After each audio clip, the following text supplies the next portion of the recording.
আসলে সবুজ ফসলের ক্ষেতের মতো কোনো কিছু হতে পারে না, কারণ এটা মানুষের স্বপ্ন। আর প্রত্যেকটা মানুষের জীবনে আমি মনে করি যে কৃষকের যে কাজ, সে কাজের প্রতি শ্রদ্ধাবোধ থাকা উচিত।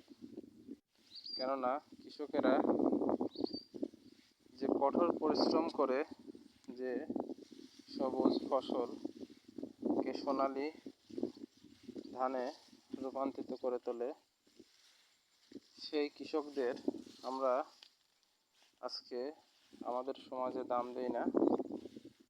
তো কৃষকদের যে কাজের যে আপনার ফলাফল, সেটাই কিন্তু মানব জাতিকে ভোগ করতে হবে।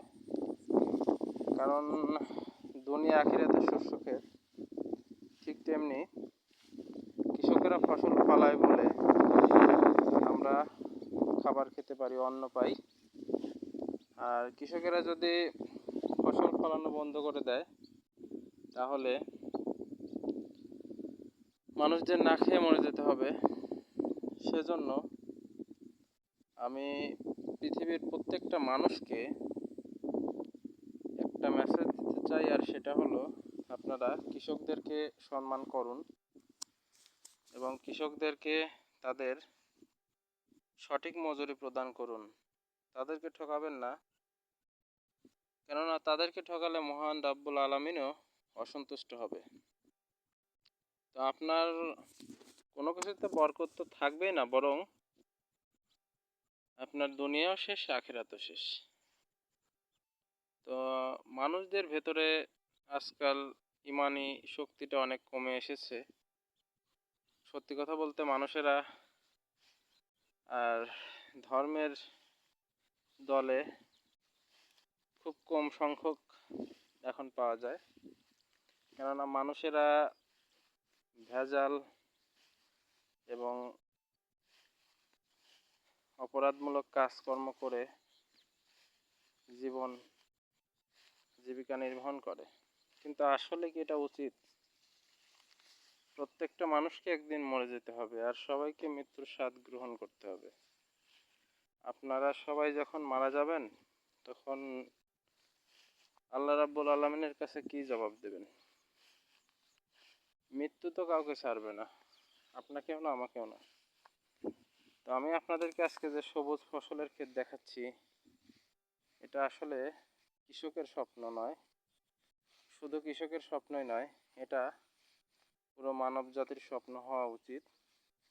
কেননা এই স্বপ্নের কারণেই পুরো মানব জাতি বেঁচে আছে। তো আপনারা যারা কৃষিকাজকে ছোট বলে তুচ্ছ করেন, আমি মনে করি এই কৃষিকাজ বাংলাদেশের যত বড় বড় ইন্ডাস্ট্রিয়ালিস্ট, বড় বড় আপনার বড় মাপের ব্যক্তিরা আছে, তাদের সকলের কোম্পানির থেকেও, তাদের সকলের বিজনেসের থেকেও এটা সব থেকে বেশি মূল্যবান এবং সব থেকে বেশি দাম। মানুষেরা পোশাক ছাড়া বাঁচবে না, মানুষেরা খাদ্য ছাড়া বাঁচবে না। তো সব থেকে বেশি প্রয়োজনীয় জিনিস হলো খাদ্য। কেননা আগের দিনে আমরা জানি যে মানুষেরা গাছপালার পাতা দিয়ে পোশাক পরিধান করত এবং পোশাক বানাতো। সেহেতু একটা বিষয়ে ধরাই যায় যে পোশাক শিল্প না হলেও মানুষেরা জীবন ধারণ করতে পারবে, কিন্তু এই ফসল ছাড়া মানুষের বেঁচে থাকা একেবারেই অসম্ভব। মানুষেরা ফসল না ফলালে কোনোদিনও বেঁচে থাকতে পারবে না। তো এই যে সোনালি স্বপ্ন, এই যে সবুজের সমারোহ চারিদিকে, এটাই আমার প্রাণ। আর এই প্রাণের মাঝেই নিজেকে খুঁজে নিতে হবে নিজের জীবনের গন্তব্য, জীবনের আসল উৎস।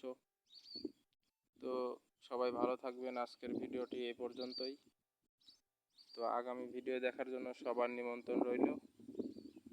সবাই ভালো থাকুন, সুস্থ থাকুন এবং নিজের খেয়াল রাখুন। আর কৃষকের মূল্য দিতে শিখুন, কৃষিকাজকে মূল্য দিতে শিখুন। কেননা আপনার বাবা, বাবার বাবা, আপনার দাদার দাদু, তারা সকলেই কৃষকই ছিল। আপনি আপনার যদি বিশ্বাস না হয়, আজকে আপনি আপনার বাবা মা, আপনার দাদা যদি বেঁচে থাকে ওনাদের থেকে শুনতে পারেন, বেশিরভাগই কৃষক ছিল। তো ভালো থাকুন, সুস্থ থাকুন।